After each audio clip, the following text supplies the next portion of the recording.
Welcome to Speak Forward English, where we help you master the language with confidence. Hey, Jerry. Good to see you today. Hey, Sophia. Hey, how's it going? Thanks for meeting up with me. Of course. So, I thought today we could talk about something really useful. How to talk about your childhood in English. It comes up a lot in conversations. Oh, yeah, absolutely. I mean, people always ask about where you grew up or what you were like as a kid, right? Exactly. And it's actually a great way to practice past tenses, too. So let's start with the basics. When you're talking about your childhood, you're mostly using the past simple tense. Right. Like, I lived in Texas, or I went to elementary school in Dallas. Perfect. Those are great examples. And you can also use used to when you're talking about habits or things that were true in the past but aren't anymore. So, like, I used to play soccer every weekend. Yes, exactly that. So, Jerry, why don't you tell me a little bit about your childhood? Where did you grow up? Well, I grew up in a small town in Ohio. It was pretty quiet, not much going on. I used to spend a lot of time outdoors because there wasn't really anything else to do. I love that. So when you say I grew up in Ohio, that's past simple. And I used to spend time outdoors, that's describing a repeated action in the past. Right, right. It's funny because I would never describe myself as outdoorsy now, but back then I was always outside riding my bike or playing in the woods. That's a great point.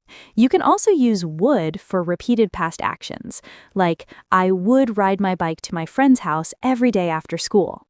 Oh yeah, that sounds natural. So used to and would are kind of similar. They are, but there's a subtle difference. Used to can describe both states and habits, while would is really just for repeated actions. So you can say, I used to be shy as a child, but you wouldn't say, I would be shy. Ah, okay, that makes sense. So states versus actions. Exactly. Now, let me share something about my childhood. I was born in California, and I had a pretty happy childhood overall. My parents were really supportive.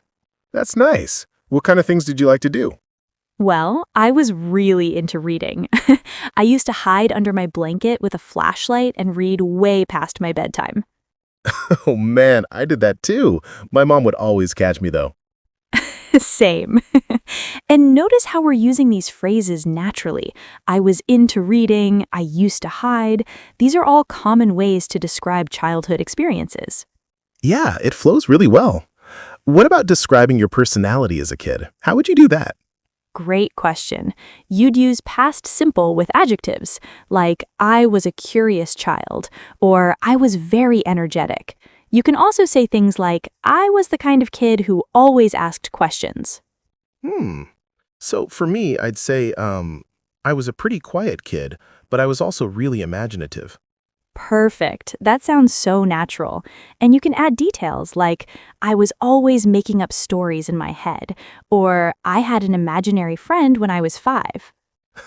Did you have an imaginary friend? I did, actually. His name was Mr. Buttons. Don't judge me. That's adorable. I love it. So, what about talking about school? That's a big part of childhood.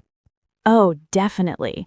You can say things like, I attended Lincoln Elementary School, or I went to a public school in my neighborhood. And then you can describe your experience, like, I struggled with math, or I excelled in art class.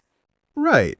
For me, I'd say I went to a small school where everyone knew each other, and I was pretty good at science, but I found English class challenging. That's great. And notice how you used found there. That's a really natural way to express it. You could also say, I thought English class was difficult, or English was tough for me. Yeah, there are so many ways to say the same thing. What about friends? How do you talk about your childhood friendships? Good one.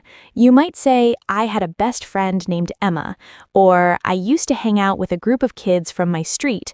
You can also use phrases like, we were inseparable, or we got into all kinds of trouble together. I like that last one. So, I had a best friend named Marcus, and we were joined at the hip We did everything together. Joined at the hip. I love that expression. That's a really idiomatic way to say you were always together. Did you guys stay in touch? We did for a while, but, we eventually lost touch after high school. It's kind of sad, actually. Oh, yeah, that happens. So there, you're using past simple again. We lost touch. And you can also say we drifted apart or we went our separate ways. Those are good phrases. What about family? How do you describe your family situation growing up? Well, you might say, I grew up in a big family, or I was an only child. For me, I have 2 older brothers, so I'd say I'm the youngest of 3 kids, or I grew up with 2 brothers. And that shaped your childhood, right? Being the youngest? Oh, absolutely. I was definitely spoiled. My brothers used to tease me a lot, but they were also really protective of me. That's sweet. I was the middle child, so I always felt kind of overlooked. Classic middle child syndrome. Yes, that's such a common thing. So you could describe that by saying, I often felt caught in the middle, or I had to compete for attention. Exactly. And, what about describing your home or where you lived? Good question. You might say, I lived in a small apartment, or we had a house with a big backyard. You can get really descriptive here, like, I grew up in a 2-story house on a quiet street, or our house was always full of people and noise. Right. For me, we lived in a modest house on the edge of town. It wasn't fancy, but it was cozy and comfortable. That's beautiful. See how you painted a picture there? That's what you want to do when talking about your childhood. Give people details that help them visualize it. Yeah, storytelling is important. What about memorable moments? How do you talk about specific memories? Oh, that's fun. You'd use past simple for specific events, like, I remember when I learned to ride a bike, or one summer my family went to Disneyland and it was magical. Nice. I have this really vivid memory of, the first time it snowed when I was about 6. I ran outside in my pajamas and just stood there with my mouth open catching snowflakes. That's such a sweet image, and you're using great descriptive language there. You can also use phrases like, I'll never forget the time when, or one of my favorite memories is. Right. I'll never forget the time when my dad taught me how to fish. We spent the whole day by the lake and I didn't catch anything, but it didn't matter. Aw, I love that. And that's such a complete memory, you know? You set the scene, you described what happened, and you reflected on it. Yeah, it felt natural to tell it that way. What about, challenges or difficulties? Is it okay to talk about those? Absolutely. It makes your story more real and relatable. You might say, I went through a tough period when my parents divorced, or I struggled with being shy and making friends. That's important. Not every childhood is perfect, and it's good to be honest about that. Exactly. And you can use phrases like, it was difficult for me when, or I found it hard to cope with. Just be authentic, you know? Yeah. For me, I could say, my family didn't have a lot of money growing up, so I learned to appreciate the little things. That's a beautiful way to frame it. You're acknowledging the challenge, but also showing what you gained from it. That's really mature. Thanks. I guess we all have our stories, right? We do.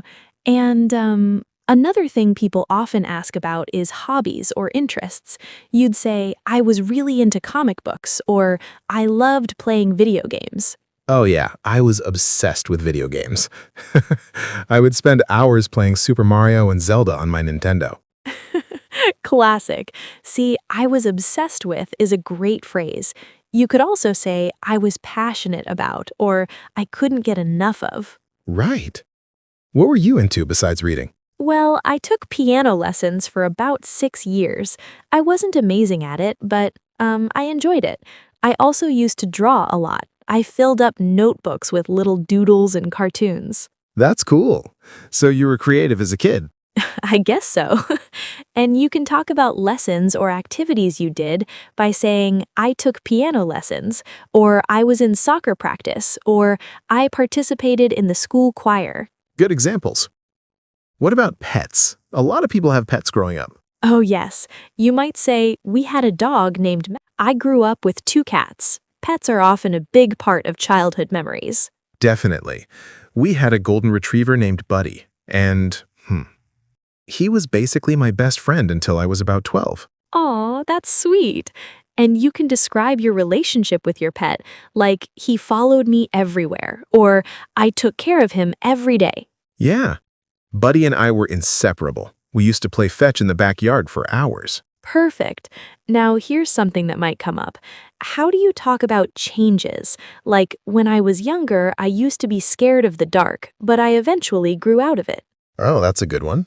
So you're showing a contrast between then and now. Exactly. You can use phrases like, I grew out of it, or I eventually overcame it, or as I got older, I became more confident. Right. For me, I used to be terrified of speaking in front of people, but in middle school, I joined the debate team and it really helped me. That's great. You're showing growth and development. And that's something people love to hear about, how you changed over time. Yeah, it makes the story more interesting. Nobody wants to hear, I was the same from birth to age 18. Exactly. We all evolved. What about school subjects or teachers? Those often come up too. Right. You might say, my favorite subject was history, or I had this amazing teacher, Mrs. Johnson, who made science fun. Perfect. And you can describe teacher's impact by saying, she inspired me to pursue science, or he made learning enjoyable. Yeah. Teachers can really shape your childhood experience. I had a 4th grade teacher, Mr. Chen, who, he was the first person who told me I was a good writer. That stuck with me. That's powerful. Those moments matter so much. And you can talk about them by saying, I'll never forget the time when, or that moment changed how I saw myself. Definitely. Definitely. What about neighborhood or community? That's part of childhood too. Good point. You might say, I grew up in a close-knit neighborhood, or everyone on my street knew each other. Or maybe I lived in a diverse community with people from all over the world. Right. For me, our neighborhood was quiet and safe. Kids could play outside until dark and parents didn't worry. That's nice. It gives a sense of the atmosphere. And you can contrast that with nowadays things are different, or that kind of freedom is rare now. Yeah, times change. I sound like an old person saying that. We all do when we talk about childhood. It's natural to compare then and now. True. So, what about traditions or holidays? Those are big childhood memories. Oh, absolutely. You might say, every Christmas we would visit my grandparents in Vermont, or my family had a tradition of making pancakes every Sunday morning. Nice. For us, every 4th of July, our whole neighborhood would have a block party with a big barbecue and fireworks. I love that. Community traditions are so special, and you can express how you felt about them, like, I looked forward to it all year, or those were some of my happiest memories. Right.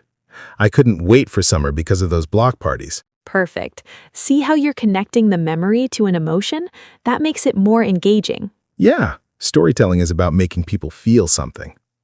What about, mistakes or embarrassing moments? Can you talk about those? Oh, definitely. Those make the best stories sometimes. You might say, I once got in trouble for drawing on the walls, or I was so embarrassed when I forgot my lines in the school play. Oh man, I have so many embarrassing stories. Like, in 5th grade, I accidentally called my teacher Mom in front of the whole class. Oh no, that's a classic. And see, you introduced it with I accidentally called, which shows it was a mistake. Yeah, and I wanted to disappear. I can still feel the embarrassment. That's the thing about childhood memories. The emotions stay with us.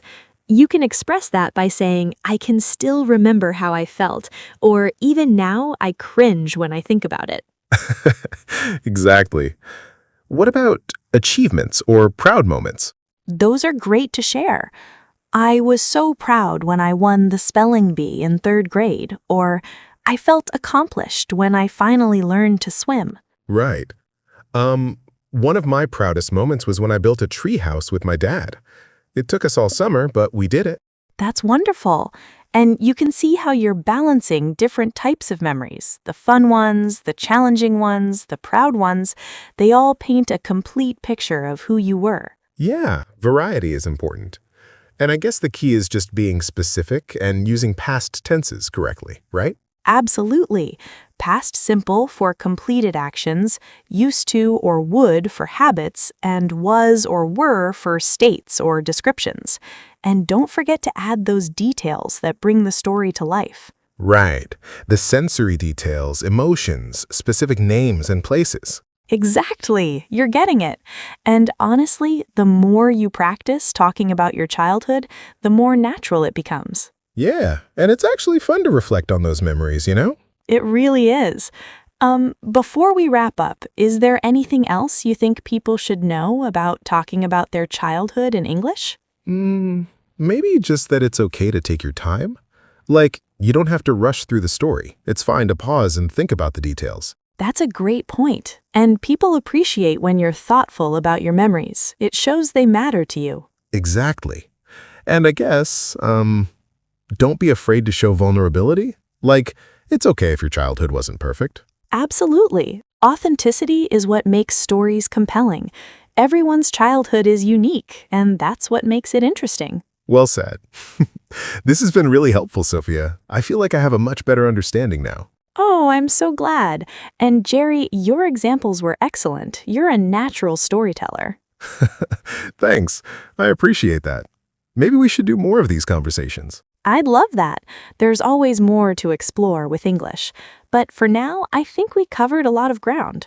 We really did. From vocabulary to grammar to storytelling techniques. It's amazing how much goes into talking about something that seems so simple. Right? But that's what makes language learning interesting. There are always layers to discover. Absolutely. Well, thanks again for this. It was really enlightening. Anytime, Jerry. Take care and keep practicing. Will do. See you later, Sophia. Bye.